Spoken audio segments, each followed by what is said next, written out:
And that's when I totally realized this wasn't a strategy issue. It was a friction issue.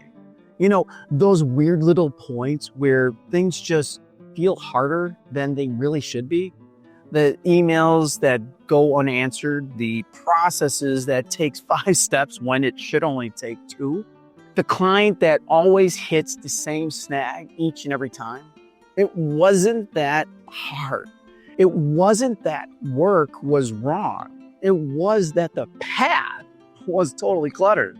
And the truth is, we get so used to these little jams, we stop noticing them. We just go along with the flow. We just work around them. We tell ourselves that it's just how it is. And then we complain about it. Meanwhile, they're quietly draining time, energy, morale, and sometimes even revenue. So now, before I launch anything new, or when something's just not clicking, I ask, where's the friction?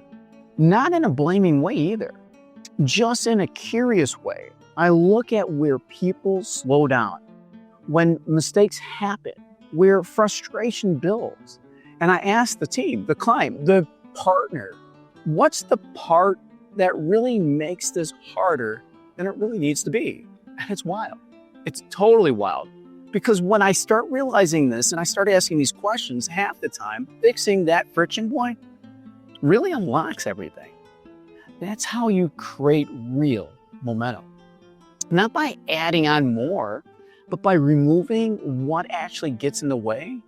So if something feels stuck, like right now, maybe don't push harder. Maybe don't throw more people at it.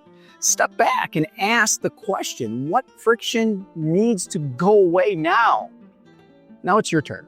What's one part of your processes that just feels clunky? And what would happen if you really cleaned it up? Drop it in the comments now, just so that you can declare it.